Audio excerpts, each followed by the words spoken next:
یہ ہے پشاور کی ریلوے کوارٹر میں رہائش پذیر 35 سالہ مسیحی خاتون نادیہ کرامت، جن کی 14 سالہ بیٹی مناہل 5 جنوری سے لاپتہ ہے۔ میری بیٹی اب اس کی عمر جو ہے ابھی 14 سال ہے اور اس کا نام مناہل عرفان ہے۔ اس کے ماں باپ اور بہن بھائی سارے فوت ہو گئے تھے، ان کے گھر میں گیس دھماکہ ہوا تھا تو اس کے ساتھ وہ پوری فیملی فوت ہو گئی تھی۔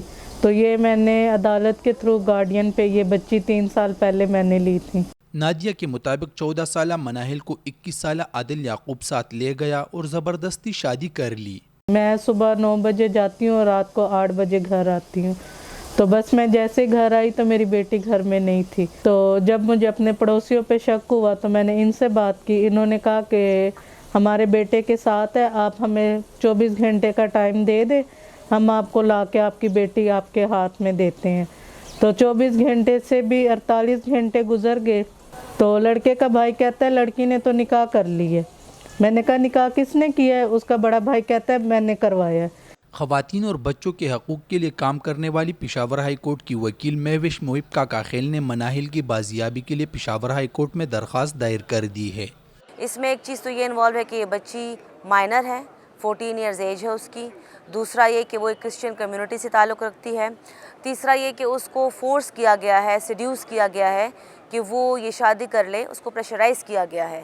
چوتھی چیز یہ ہے کہ یہ شادی چونکہ وہ 16 ایئرز سے کم ہے ایز پر دا کے پی چائلڈ ریسٹرینٹ ایکٹ، اور ہمارے پاس جو 375 سب سیکشن 5 کہتا ہے کہ کوئی بھی بچی جس کی 16 سال سے عمر کم ہو اور اس کی شادی ہو جائے اور اس کے بعد اگر اس کے ساتھ سیکشول انٹرکورس کیا جاتا ہے تو وہ ریپ کنسیڈر ہوگا۔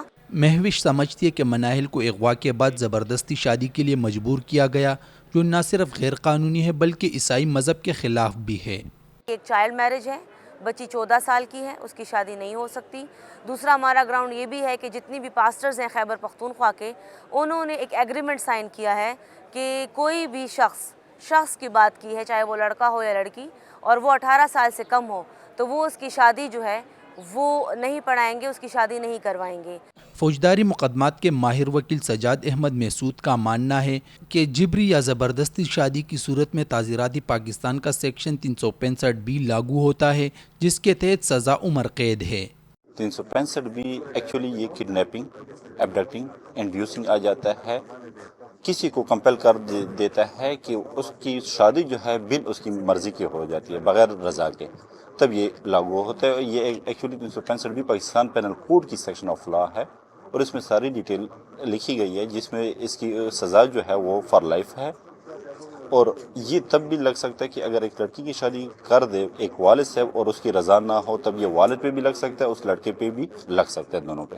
پشاور پولیس سے حاصل کردہ دستاویز کے مطابق سال 2023 میں جبری شادیوں کے 53 واقعات رپورٹ ہو چکے ہیں، جس میں 365 کے تحت مقدمات درج کر کے 50 کیسز میں عدالتوں میں چالان جمع کر دیے گئے ہیں۔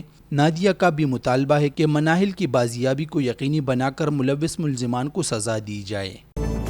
آپ کی خبر، آپ کی آواز، voicepk.net